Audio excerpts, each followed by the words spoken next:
Hey y'all, welcome back to Movement Link. So I want to talk a few minutes about the AbMat sit-up. So you can use an AbMat, you can also use a yoga mat and just kind of roll it up and put it under the small of your back. Really what we're doing with this implement is we're putting you in a position where now when we go down, we have to extend back over. So I've talked about it before, but our abs, especially our six-pack abs, our rectus abdominis, are used for this crunching motion.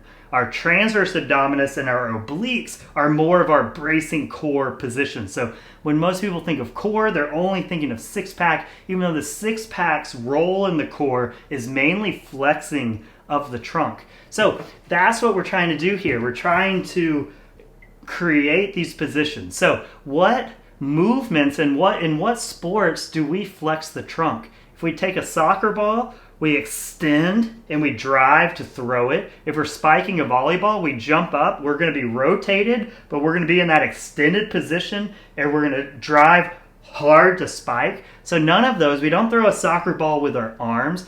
We throw it with a full body snap and our arms. So a lot of people will do sit-ups a few different ways, but most people do sit-ups and they kind of stick with one way. So let me show you, and this kind of just came to mind because it was part of an online competition and it was a movement standard.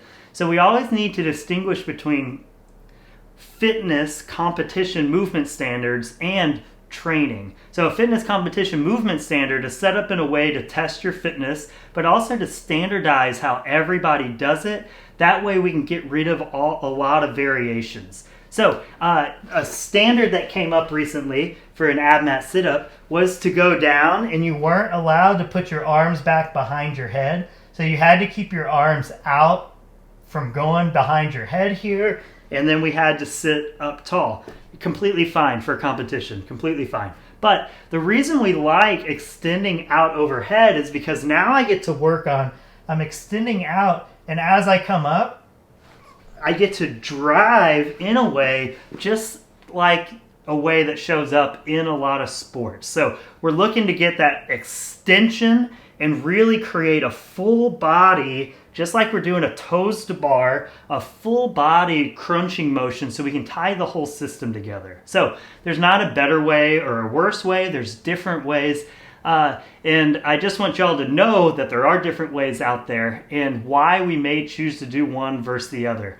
In our mind, most of what we want to do, and we do want to isolate movements and do stuff like that every now and then, but most of what we want to do is create the skill transfer.